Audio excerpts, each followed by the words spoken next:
ઈશ્વરના નામે પ્રાર્થના કેવી રીતે કરવી? બાગાન આદો વિષય: જો ઈશ્વરે તમારી પ્રાર્થનાનો જવાબ આપવામાં મોડું કર્યું હોય તો શું તમારો વિશ્વાસ અડગ રહેશે? વિશ્વાસ સાથે પ્રાર્થના કેવી રીતે કરવી? શંકા અને ભય આવે ત્યારે શું કરવું? ઈશ્વર પર ભરોસો કેવી રીતે રાખવો? જય ઈસુ. પ્રભુ ઈસુ ખ્રિસ્તના પવિત્ર નામમાં તમારું હાર્દિક સ્વાગત છે. સૌપ્રથમ એક પ્રશ્ન હું તમને પૂછું.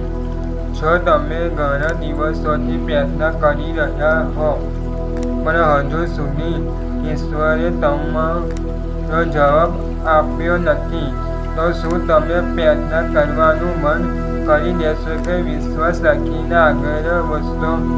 આ પ્રશ્નનો જવાબ આપણને આજે બાઇબલમાંથી જાણીશું. આજનું બાઇબલ વચન છે માર્ક 11:24. આજે હું તમને કહું છું કે તમે પ્રાર્થનામાં જે કંઈ માગો તે તમને મળી ગયું છે એવો વિશ્વાસ રાખો અને તે તમને મળશે. આ વચન આપણને શીખવે છે કે પ્રાર્થનામાં વિશ્વાસ ખૂબ મહત્વનો છે. ભાગ 1 થી ભાગ 7 ની નાની ઝલક. જો તમે આ શ્રેણીના ભાગો 1 થી 7 હજુ સુધી જોયા નથી તો કૃપા કરીને પહેલા તે બધા ભાગ જરૂર જુઓ. આ શ્રેણી એક પછી એક શીખવવા માટે બનાવવામાં આવી છે.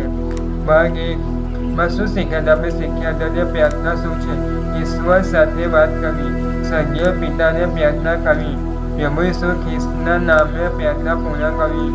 ભાગ 2 માં શું શીખ્યા હતા? આપણે શીખ્યા હતા કે ઈશ્વર જવાબ કેવી રીતે આપે છે, ઈશ્વર સાંભળે છે. જવાબ હા, રાહ જોવી અથવા ના હોઈ શકે છે. ભાગ 3 માં શું શીખ્યા હતા? આપણે શીખ્યા હતા કે સમય, જગ્યા અને બાઇબલ વાંચન કોઈ ખાસ સમય કે જગ્યા ફરજિયાત નથી.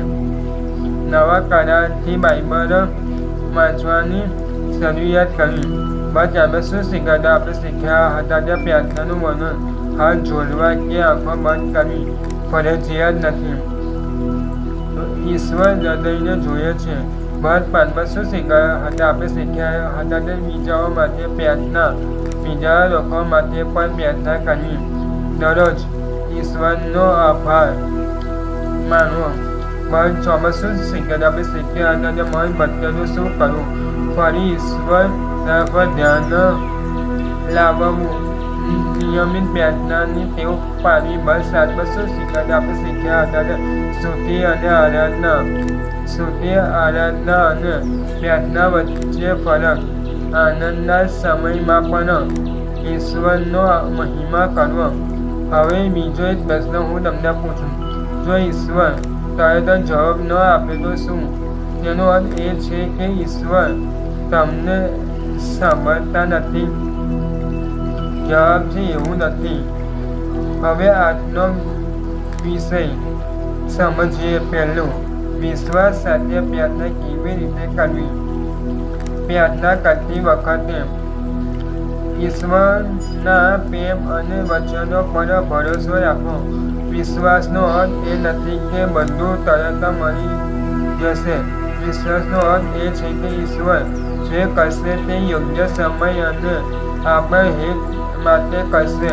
બાઇબલનું વચન આપણે કહીએ છીએ હિબ્રુમાં 11:6, વિશ્વાસ વિના ઈશ્વરને પ્રસન્ન કરવું અશક્ય છે, કારણ કે જે ઈશ્વર પાસે આવે છે તેને વિશ્વાસ રાખવો જોઈએ કે તેઓ છે, અને જે લોકો તેઓને ખંડની શોધે છે તેમને તેઓ બદલો આપે છે. બીજું, શંકા આવે ત્યારે શું કરવું? દરેક વિશ્વાસીના જીવનમાં ક્યારેય શંકા આવી શકે છે, પણ શંકા આવે ત્યારે ઈશ્વરથી દૂર ન જવું. વધુ પ્રાર્થના કરો, બાઇબલ વાંચો, વિશ્વાસુ ભાઈ બહેનો સાથે સંઘર્ષ રાખો. વચ્ચે ફરી એક પ્રશ્ન પૂછું તમને. જો તમારા મનમાં ભય આવે તો તમે ભયની વાત સાંભળશો કે ઈશ્વરના વચન પર વિશ્વાસ રાખશો? ઈશ્વરનું વચન આપણને હિંમત આપે છે. બાઇબલનું વચન કહે છે, યશાયા 41:10, ડરશો નહીં, કારણ કે હું તમારી સાથે છું. ગભરાશો નહીં, કારણ કે હું તમારો ઈશ્વર છું. હું તમને મજબૂત કરીશ, હું તમારી મદદ કરીશ અને મારા ધનની જમણા હાથથી તમને સંભાળી રાખીશ. ત્રીજું, ઈશ્વર પર ભરોસો કેવી રીતે રાખવો? જ્યારે કંઈ સમજાય નહીં ત્યારે પણ ઈશ્વર પર ભરોસો રાખવો. તેમનો સમય આપણા સમય કરતાં શ્રેષ્ઠ છે. ક્યારેય રાહ જોવી પણ ઈશ્વરની યોજના હોય છે. બાઇબલનું વચન કહે છે, નીતિવચનમાં 3:5-6 તારા પૂરા હૃદયથી યહોવા પર ભરોસો રાખ અને પોતાની સમજણ પર આધાર રાખશો નહીં.